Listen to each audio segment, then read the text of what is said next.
Good morning, children. Open your SST book on page number 190. Today we'll start chapter 8 of geography, that is manufacturing industries. Here you will learn what are manufacturing industries, about the classification of industries, what are the factors influencing the location of industries, about industrial regions, about two major industries, steel and textile. Do you know from where the shirt that you are wearing come from? It starts its life in the cotton field, underwent various stages of manufacturing in a textile mill and finally reached the shop from where you have purchased it. आपको पता है जो आप shirt पहने हैं वो कहाँ से आ रही है, कहाँ से आती है, इसकी लाइफ कहाँ से स्टार्ट होती है? कॉटन के फील्ड से। उसके बाद ये अलग अलग स्टेजेस, मैन्युफैक्चरिंग के अलग अलग स्टेजेस में जाती हैं, टेक्सटाइल मिल में, और फाइनली शॉप पे जाती हैं जहाँ से आप परचेज़ किए होंगे। So to manufacture traditionally means to make by hand. Nowadays, however, it means to produce any article in a factory. To manufacture इसका मतलब क्या होता है? ट्रेडिशनली इसका मतलब होता है कि हाथ से बनाना, लेकिन आजकल क्या है? आजकल इसका मतलब होता है कि किसी भी चीज़ को बनाना, कैसे? फैक्ट्री में बनाना. The manufacturing industries convert raw materials into finished products, usually on a large scale by physical labor or mechanical power. Manufacturing industries क्या करती हैं?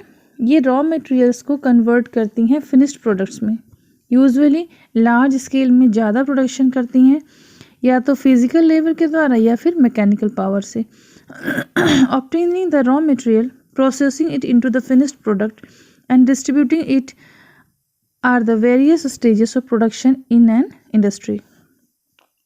तो रॉ मटेरियल को ऑब्टेन करना, ठीक है, उसकी प्रोसेसिंग फिनिश्ड प्रोडक्ट में, और फिर उसका डिस्ट्रीब्यूशन, ये क्या है? स्टेजेस ऑफ प्रोडक्शन है इन एन इंडस्ट्री. ये स्टेजेस ऑफ प्रोडक्शन है. Manufactured goods are more valuable than the original raw materials. जो ओरिजिनल रॉ मटेरियल्स होते हैं उनके कंपैरिजन में जो मैन्युफैक्चर्ड गुड्स होते हैं वो ज़्यादा वैल्यूएबल होते हैं. Now classification of industries. Industries are classified on the basis of their size, raw materials used, end products and ownership. हम इंडस्ट्रीज को क्लासीफाई कर सकते हैं कई बेसिस पे. पहला है साइज के बेसिस पे, देन रॉ मटेरियल्स यूज्ड के बेसिस पे, एंड प्रोडक्ट्स के बेसिस पे, और फिर ओनरशिप के बेसिस पे. So on the basis of size, पहले हम साइज के बेसिस पे इसको क्लासीफाई करेंगे. The size of an industry depends upon the amount of capital invested, the number of workers employed, and the amount of production. जो industry का जो size होता है वो किस पे डिपेंड करता है कि उसमें कितना कैपिटल इन्वेस्ट हुआ है, कितने वर्कर्स एम्प्लॉयड हैं, और अमाउंट ऑफ प्रोडक्शन क्या है, ज़्यादा है, कम है. So according to size, industries can be classified into 3 types: cottage industry, small scale and large scale. So first, cottage industries are household industries in which the craftsmen make goods in their homes with the help of their family members. Cottage industries क्या हैं? ये household industries हैं जिसमें craftsmen क्या करते हैं? Goods को घर में ही बनाते हैं अपने फैमिली मेम्बर्स की हेल्प से. They invest very little capital, use local raw materials and simple tools. वो क्या करते हैं?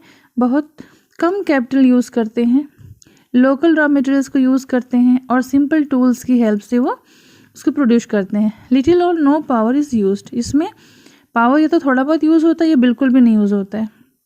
They sell their product in the local markets, और अपनी चीज़ों को भी वो लोकल मार्केट्स में ही सेल करते हैं. Products of cottage industry include pottery, basket, textile, jewellery, decorative items, jams and jellies and pickles. ये सारी चीज़ें कॉटेज इंडस्ट्रीज़ के अंतर्गत आती है. Cottage industries are very common in India and other South Asian countries. Cottage industry ये India में बहुत ही कॉमन है और बाकी साउथ एशियन कंट्रीज़ में भी कॉमन है. Now small scale industries. Small scale industries employ small labour and use power driven machinery. Raw materials are obtained from outside and products are sold in the local as well as outside market through traders. जो small scale industries हैं ये कुछ labours को employ करते हैं और power से चलने वाली मशीनरी यूज़ करते हैं। ये रॉ मटेरियल्स को आउटसाइड से ऑब्टेन करते हैं और जो प्रोडक्ट होते हैं उनको लोकल और आउटसाइड मार्केट्स में सेल करते हैं ट्रेडर्स के द्वारा। They play an important role in the developing countries providing employment to a large section of the population. ये जो स्मॉल स्केल इंडस्ट्रीज़ हैं ये डेवलपिंग कंट्रीज़ में इम्पॉर्टेंट रोल प्ले करते हैं क्योंकि इससे बहुत सारे लोगों को एम्प्लॉयमेंट मिलता है। Products of small scale industries include textile, ceramics, toys, leather goods, foodstuffs, utensils, furniture and electronics. Now large-scale industries invest huge capital, employ thousands of laborers and use power-driven heavy machinery. Large scale industries क्या करती हैं? ये बहुत ज़्यादा capital invest करते हैं, हज़ारों labourers को एम्प्लॉय करते हैं और हैवी मशीनरी पावर से चलने वाली यूज़ करते हैं। Raw materials are obtained from outside and sometimes imported. ये लोग जो रॉ मटेरियल्स यूज़ करते हैं उसको आउटसाइड से मंगवाते हैं या फिर कभी कभी इंपोर्ट भी करते हैं। Finished products are distributed all over the country and exported. जो फिनिश्ड प्रोडक्ट है उसको पूरी कंट्री में डिस्ट्रीब्यूट करते हैं और कभी कभी एक्सपोर्ट भी करते हैं। Production is highly specialised and there are separate departments for the different operations headed by functional managers. जो प्रोडक्शन है ये हाईली स्पेशलाइज्ड होता है, सेपरेट डिपार्टमेंट होते हैं डिफरेंट ऑपरेशंस के लिए जो कि फंक्शनल मैनेजर्स के द्वारा हेडेड रहता है। Iron, steel, textile, heavy machinery, transport equipment, petrochemicals and cement, ये कुछ एग्जांपल हैं लार्ज स्केल इंडस्ट्रीज़ के। Now on the basis of raw materials, according to raw materials industries can be classified into 5 types: agro-based industries, mineral-based industries, pastoral, marine and forest-based industries. First is agro-based industries obtain their raw material from agriculture. जो agro-based industries हैं वो अपना raw material agriculture से obtain करते हैं। उसका example है cotton and jute textile, sugar and food processing. Next है mineral-based industry. They use rocks and minerals as their raw material. Mineral based industries rocks और minerals को raw material के रूप में यूज़ करते हैं। Example है iron, steel, then aluminium, cement, petrochemicals. Next is pastoral based industries. They obtain their raw material from animals. Pastoral based industries क्या करते हैं? अपना raw material animal से obtain करते हैं। Example है leather goods, woolen textile, processed meat and dairy products.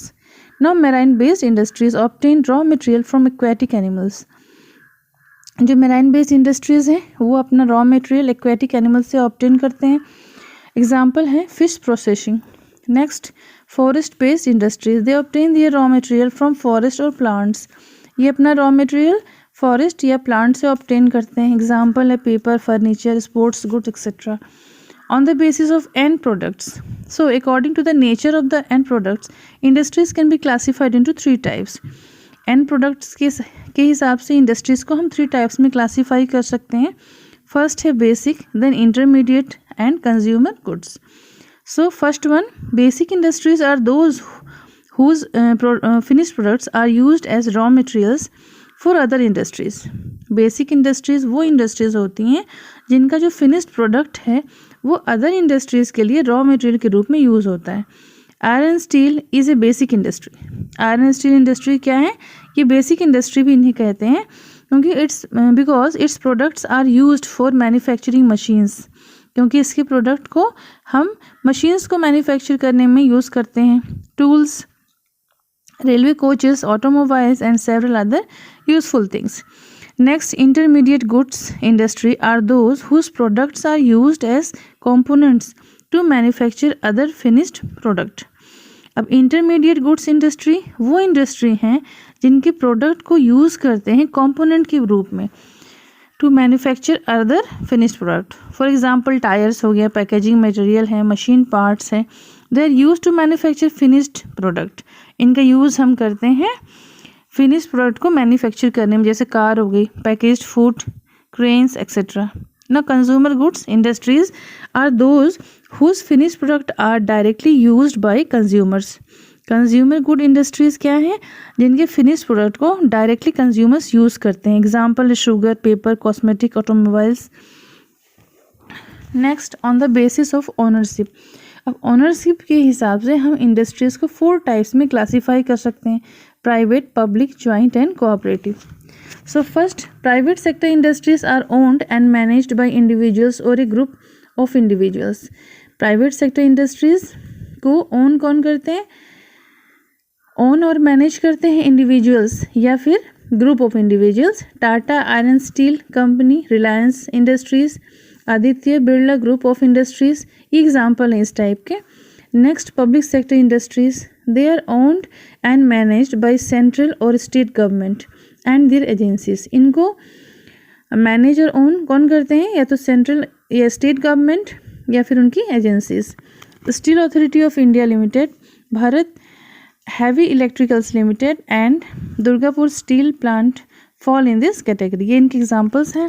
Next, joint sector industries are owned and managed jointly by private firms and government agencies. इनको own और मैनेज ज्वाइंटली किया जाता है private firm और government agencies के द्वारा। Oil India limited and Gujarat airlines are example of this type. Next, cooperative sector industries are owned and managed by a group of people who form their own cooperative society. Cooperative sector industries को own और manage करते हैं कौन? एक group of people, लोगों का एक समूह, who form their own cooperative society, जो अपना खुद का कोऑपरेटिव सोसाइटी बनाते हैं। They are generally producers of raw material. ये लोग जनरली रॉ मटेरियल के प्रोड्यूसर्स होते हैं, जैसे sugar mills, dairy cooperatives and the handloom industry are example of this type. Now, factors influencing the location of industries. The location of an industry depend upon a number of factors. Some of them are given here. तो किसी भी factory का जो industry का जो location होता है, ये बहुत सारे फैक्टर्स पे डिपेंड करते हैं। फर्स्ट वन है availability of raw material. So the raw materials for an industries need to be available in adequate quantity. कोई भी आप इंडस्ट्री सेटअप करते हैं तो आप जो रॉ मटेरियल्स हैं इंडस्ट्रीज के लिए वो एडिक्वेट क्वांटिटी में अवेलेबल होना ज़रूरी है। Next, power supply, there should be adequate and uninterrupted power supply at reasonable rates. तो जहाँ आपकी इंडस्ट्री है वहाँ पर्याप्त मात्रा में पावर सप्लाई और मतलब अनइंटरप्टेड यानी उसमें डिस्टर्बेंस नहीं होनी चाहिए, रीजनेबल रेट्स में अवेलेबल होना चाहिए। Next, availability of labour. Industries need a large labour force. Industries में बहुत ज़्यादा लेबर चाहिए, इसलिए चीप अनस्किल्ड लेबर और स्किल्ड लेबर दोनों की अवेलेबिलिटी इम्पॉर्टेंट है। Next is transport. A good transport network is essential to carry raw materials to the factories and finish product to the market. अच्छा ट्रांसपोर्ट नेटवर्क एसेंशियल है जिससे raw material factory तक जा सके और फैक्ट्री से finish product market तक जा सके। Many industries have therefore come up near road and railway junctions and sea ports. इसीलिए बहुत सारी इंडस्ट्रीज़ जो रोड और रेलवे जंक्शंस या सी पोर्ट्स पे हैं। Next, market. The market for the manufactured goods should be in close proximity. आपकी जो इंडस्ट्री है उसके पास में मार्केट होना भी ज़रूरी है जहां आपका फिनिश्ड प्रोडक्ट जा सके। Next is capital. Availability of capital is important because जो कैपिटल है ये भी बहुत इम्पॉर्टेंट है क्योंकि ह्यूज इन्वेस्टमेंट करना पड़ता है इनपुट्स में, जैसे हो गया रॉ मटेरियल्स है, पावर है, लेबर, मशीनरी, ट्रांसपोर्ट, इसमें इन्वेस्टमेंट करने के लिए कैपिटल ज़रूरी है। Then water supply. Industries require water for cooling, washing and other procedures. Hence, many industries are located near rivers and lakes. Industries को बहुत ज़्यादा पानी भी चाहिए कूलिंग के लिए, वॉशिंग के लिए और भी अलग अलग प्रोसीड्यूर्स के लिए, इसलिए इंडस्ट्रीज़ जो हैं रिवर या लेक के पास ही लोकेटेड होते हैं। Next, land. Large land areas are required to set up industries. Industries को सेटअप करने के लिए बहुत ज़्यादा लैंड एरिया चाहिए। Plain land are the preferred location for most industries, जिसके लिए प्लेन लैंड को ज़्यादा प्रीफर किया जाता है। Next, climate. Harsh climate conditions are not suitable for industries. Industries के सेटअप के लिए हार्श क्लाइमेटिक कंडीशन सुइटेबल नहीं है, इसलिए they are generally located in regions with moderate climate. इसलिए इंडस्ट्रीज़ को हम वहाँ लोकेट करते हैं जहाँ पे मॉडरेट क्लाइमेट होता है। Government policies, favourable government policies and political situations help in the development of modern industries. Favourable government policies और पॉलिटिकल सिचुएशंस हेल्प करती हैं मॉडर्न इंडस्ट्रीज़ के डेवलपमेंट में। Now industrial regions. An industrial region is an area where there is a high concentration of industries.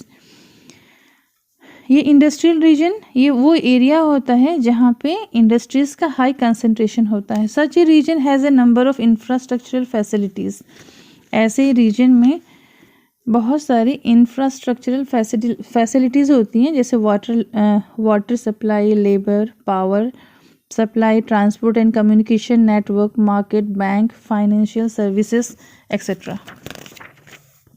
There are 4 major industrial regions in the world. World में 4 major industrial regions हैं। First है eastern part of North America, then western and central Europe, eastern Asia. India has 8 industrial regions. India में 8 industrial regions हैं। वो हैं Mumbai Pune region, Hooghly basin region, Bengaluru Tamil Nadu region, Gujarat region, Chota Nagpur region, Visakhapatnam Guntur region, then Gurugram, Delhi Meerut region, Kollam Thiruvananthapuram region. So major industries, a wide variety of industries have developed all over the world. World में बहुत सारी variety की industries developed हैं। They include textile, food processing, beverages, metallurgical, engineering, transport, equipment, chemicals and cement. We will now learn about 2 most important industries, iron and steel and textile industries. First one, iron and steel. This is a basic industry. Iron and steel are used in the manufacturing of machines. Iron and steel industry को हम basic industry भी कहते हैं। Iron steel को use करते हैं अलग अलग मशीन्स को मैन्युफैक्चर करने में, टूल्स को और वेरियस इक्विपमेंट्स को मैन्युफैक्चर करने में। They are used by other industries, और इनको अदर इंडस्ट्रीज़ फिर से यूज़ करते हैं। In fact production of iron and steel is an index of the industrial growth of a nation. ये जो प्रोडक्शन है आयरन स्टील का, ये इंडेक्स है किसी भी नेशन के इंडस्ट्रियल ग्रोथ का।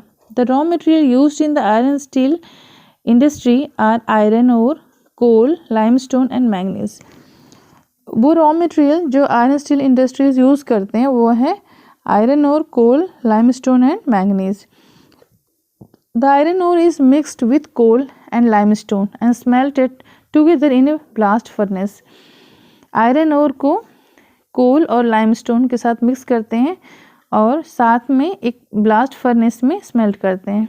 The molten iron is run into moulds and is called pig iron. जो मोल्टन आयरन है इसको it is run into moulds और फिर उसको हम पिग आयरन कहते हैं। After it solidifies it is hard and strong but very brittle as it contains impurities. जब ये सॉलिडिफाई होते हैं तो ये हार्ड और स्ट्रॉन्ग होते हैं लेकिन ब्रिटल होते हैं क्योंकि इसमें इम्प्यूरिटीज़ होती हैं। The impurities are removed and pure iron is obtained. Impurities को रिमूव करके प्योर आयरन को ऑब्टेन किया जाता है। Some carbon is mixed with pure iron to make steel. और प्योर आयरन के साथ कुछ केमिकल्स को मिक्स करके कुछ कार्बन को मिक्स किया जाता है प्योर आयरन के साथ स्टील बनाने में। Steel is very flexible and can be made into any shape like sheets, wires and rods. Steel जो है वो काफ़ी फ्लेक्सिबल होता है और इसको हम किसी भी शेप में मोल्ड कर सकते हैं, जैसे शीट हो गया, वायर्स या फिर rods. Iron steel industry is raw material oriented and has largely developed in those regions where iron ore and coal are available in the same vicinity. तो आयरन स्टील इंडस्ट्री ये क्या है, ये raw material oriented है और has largely developed in those regions, ये ज़्यादा develop हुआ है उन रीजन्स में जहाँ पे आयरन ओर और कोल जो है वो सेम विसिनिटी में अवेलेबल है. The great lakes region of USA has a number of steel producing centres. जो ग्रेट लेक रीजन है यूएसए का, यहाँ पे बहुत सारे स्टील प्रोड्यूसिंग सेंटर्स हैं, जैसे पिट्सबर्ग है, यॉन्ग्सटाउन है, चिकागो है और गैरी है. In Europe countries such as UK, France, Germany, Luxembourg, Poland, Belgium, Sweden and Ukraine have large scale iron steel industries. यहाँ पे large scale iron steel industries हैं. In Russia, the Urals is the most important steel producing region. Russia में URLs जो हैं वो सबसे important steel producing region है. Japan is a major producer of steel and has large centers in the Osaka, Kobe and Tokyo, Yokohama regions. Japan जो है वो major producer हैं स्टील के और यहाँ बड़े बड़े सेंटर्स हैं जैसे ओसाका, कोबे और Tokyo, Yokohama regions. Other steel producers are China. Other steel producers हैं China, India, Australia, Brazil, Venezuela, Chile, Algeria, Zimbabwe and South Africa. In India, iron steel industries is concentrated in the Chota Nagpur and Deccan Plateau. India में iron steel industry जो है वो छोटा नागपुर और Deccan plateaus में concentrated है. The main centres are, और इनके main centres हैं Jamshedpur, Bokaro, Bhilai, Rourkela, Durgapur, Bhadravati, Vijayanagar, Visakhapatnam and Salem. Next, textile industry. Textiles have been made since ancient times using plant products like cotton, jute and flax and animal products like wool and silk. Textiles जो हैं वो ancient time से ही बनाए जा रहे हैं animal plant product जैसे cotton, jute और फ्लैक्स को यूज़ करके और एनिमल प्रोडक्ट जैसे वूल और सिल्क को यूज़ करके. Cotton textiles are believed to have originated in the Indus valley civilization. ऐसा माना जाता है कि कॉटन टेक्सटाइल जो हैं वो इंडस वैली सिविलाइजेशन के टाइम ही ओरिजिनेट हुए थे. Earlier cotton used to be spun and woven by hand using spinning wheels and looms. पहले कॉटन को यूज़ करते थे, स्पन करते थे, wove and it was woven by hand, और उसको बुनाई होती थी हाथ से स्पिनिंग व्हील के जरिए और लूम्स के जरिए. The industrial revolution brought about a dramatic change in the textile industry. और इंडस्ट्रियल रेवोल्यूशन के बाद टेक्सटाइल इंडस्ट्रीज में एक ड्रामेटिक चेंज आया. Power loom started being used first in the great Britain. और इसके बाद इंडस्ट्रियल रेवोल्यूशन के बाद पावर लूम्स का यूज़ स्टार्ट हो गया, पहले तो ग्रेट ब्रिटेन में, इसके बाद it spread to other parts of the world. World के अलग अलग पार्ट्स में स्प्रेड हो गया. Today there are 3 types of mills. अभी के टाइम में 3 टाइप्स ऑफ मिल्स हैं. स्पिनिंग मिल जो यार्न प्रोड्यूस करते हैं, वीविंग मिल्स जो क्लोथ प्रोड्यूस करते हैं, और कंपोजिट मिल्स जो बोथ यार्न और क्लोथ प्रोड्यूस करते हैं. Cotton textiles are mainly produced in, cotton textiles mainly कहाँ पे प्रोड्यूस होते हैं? USA, China, India, Russia, UK, Japan, Brazil, Spain, France, Italy and Egypt. In India, the cotton textile industry is mainly located in the cotton producing states of Gujarat, Maharashtra and Tamil Nadu. India में cotton textile industry जो है ये mainly cotton producing states में ही located हैं, जो कि गुजरात, महाराष्ट्र और तमिलनाडु हैं. मुंबई और Ahmedabad are the 2 most important centres. Mumbai और अहमदाबाद भी 2 इम्पॉर्टेंट सेंटर्स हैं. Kanpur, Kolkata, Nagpur, Solapur, Indore, Coimbatore and Delhi are other centers of this industry. The woolen industry is important in Russia, the USA, UK, Australia, New Zealand, Argentina, South Africa, France, Germany, Japan and India. ये जो है important ये woollen industries जो हैं इन countries में important हैं। In India this industry is concentrated in, India में ये इंडस्ट्रीज़ कहाँ पर है? पंजाब, हरियाणा, यूपी, राजस्थान, महाराष्ट्र, गुजरात में। धारीवाल, लुधियाना, पानीपत, कानपुर, जयपुर, मुंबई एंड अहमदाबाद ये भी इम्पोर्टेंट सेंटर्स हैं। India imports good quality of raw wool from Australia. India जो है अच्छी क्वालिटी का रॉ वूल ऑस्ट्रेलिया से इंपोर्ट करते हैं। The jute industry produces useful goods like, jute industry जो है कुछ यूजफुल गुड्स प्रोड्यूस करते हैं जैसे कि रोप हो गया, mat, bag, packing material and jute cloth. India and Bangladesh have monopolize the production of both raw jute as well as jute goods.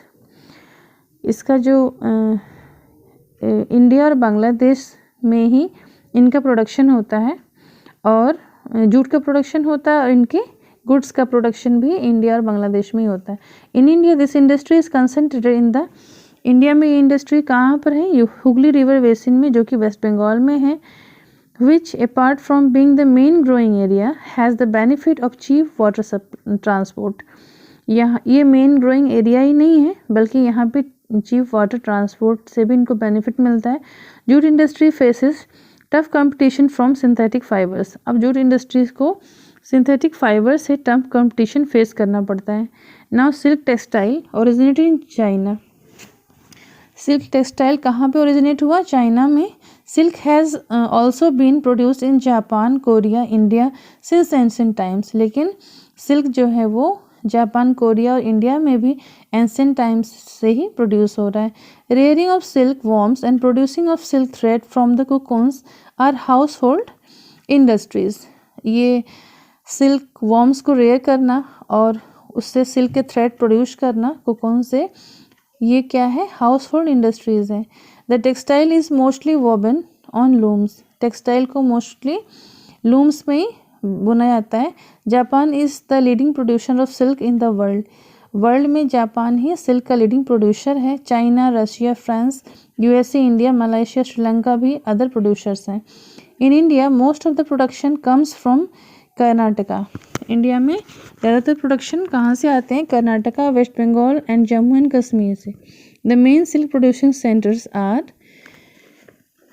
Silk producing main centres कौन से हैं? Bengaluru, Mysore, Murshidabad, Bankura and Srinagar.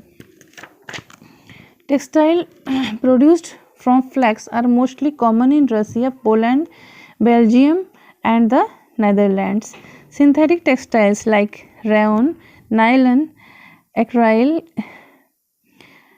acrylic and polyester are the recent introductions. ये synthetic textiles हैं जैसे rayon हो गया, nylon है, acrylic है, पॉलिस्टर है, ये रिसेंट इंट्रोडक्शन है। They have become very popular because they are cheap, easier to maintain and more durable than the natural textile. ये ज़्यादा पॉपुलर हो गए हैं क्योंकि ये क्या है? ये चीप हैं, सस्ते हैं, मेंटेन करना इनको इजी है और ज़्यादा चलते हैं नेचुरल टेक्सटाइल्स के कंपैरिजन में। The USA, Japan, Germany, Russia and India, ये जो कंट्रीज़ हैं they are major producer of synthetic textiles. ये जो हैं ये सिंथेटिक टेक्सटाइल्स के मेजर प्रोड्यूसर्स हैं। So that's all for today. Thank you.